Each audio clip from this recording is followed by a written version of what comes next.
Hi guys, and welcome to our first video review session with No Bones About It Puppy Day School and Gus.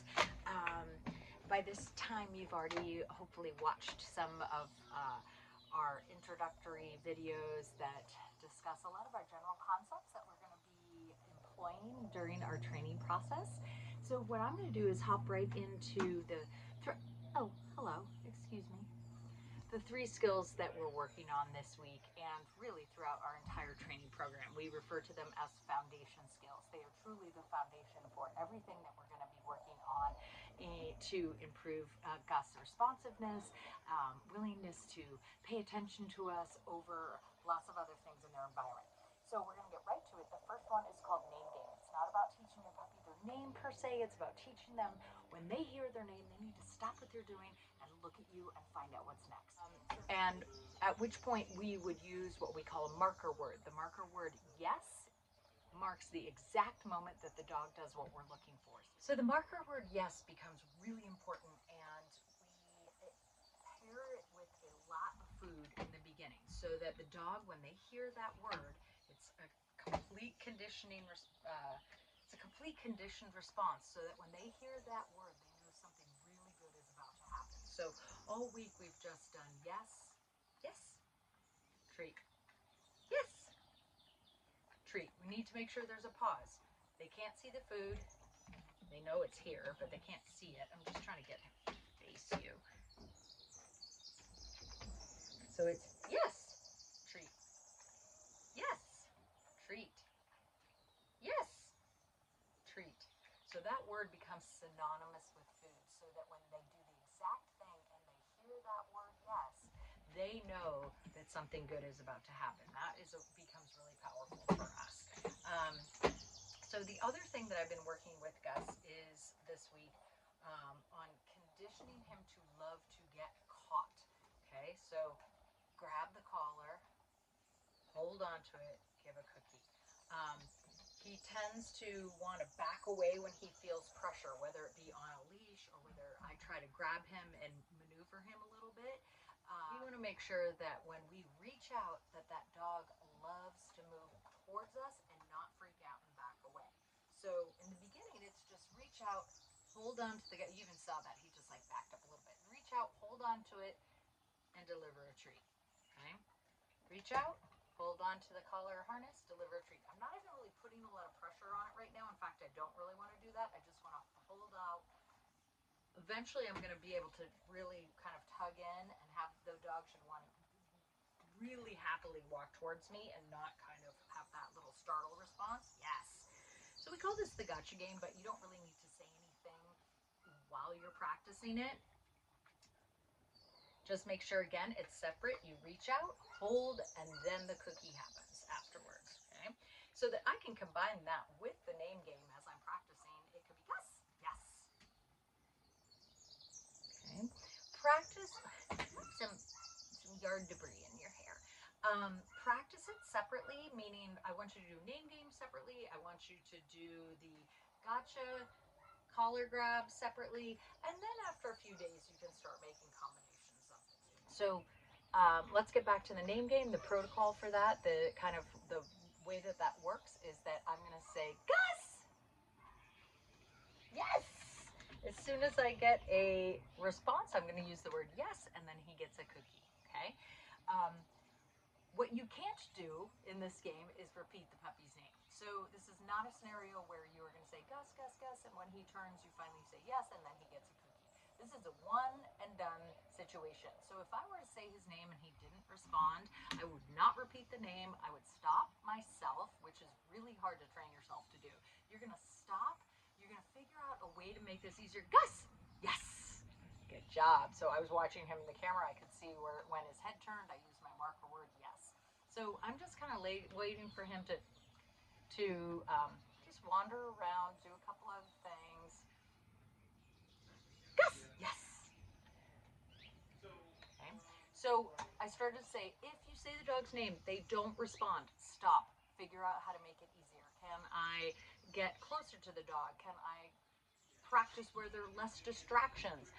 Every time we are training a dog, We want to shoot for really high levels. I mean like 90% success level. So that means you need to start, Gus! Yes, good boy! If that means I need to start in a room with a closed door and nothing else is going on in there, that's where I'm going to start until I can build to slightly higher levels of distraction.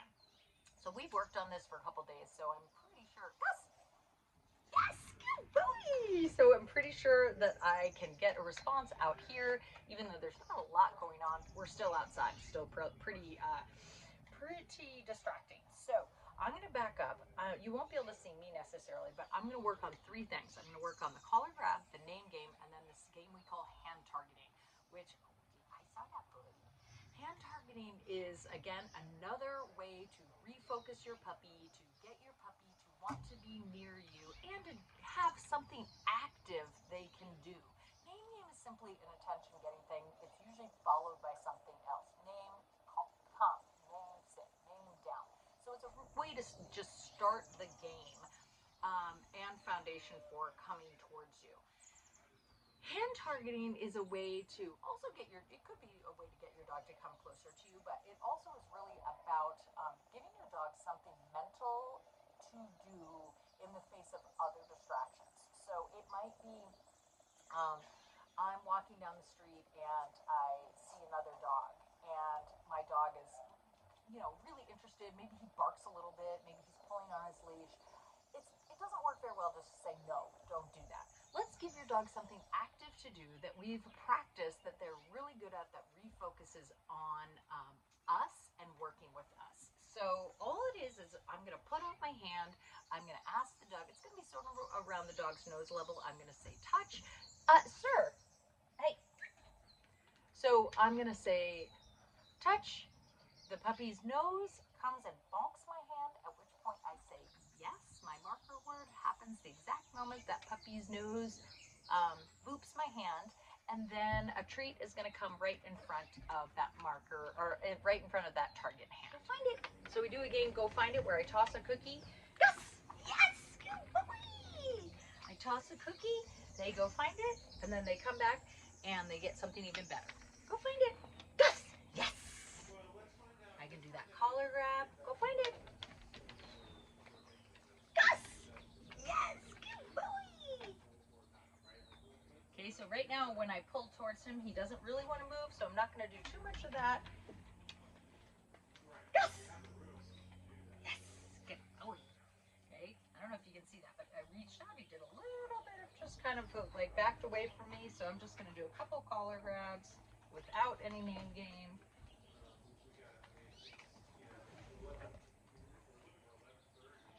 Switch hands. Gotcha. Gotcha. Yes. Yes. Oh my gosh. Chew, buddy. Chew. Go find it. Yes. Yes. All right, and then the last thing is that hand targeting. Okay, so all we're going to do is touch. Yes. I'd rather not have the dogs sitting when we're practicing this, because they tend to not want to move out of a sit once they're in there. So I try to get the dog standing. Touch. Okay, same thing. If I put the hand out, doesn't do it. Touch. Yes. I put the hand away. I don't hold it out. I don't keep asking for touch. We start from the get-go. Touch. Yes. You'll find touch. Yes. You'll find that a lot of times, touch. Yes. That once he does it a couple times, he starts looking for the hand that's delivering the treat and not wanting to boot my hand. Switch hands if that happens. Touch.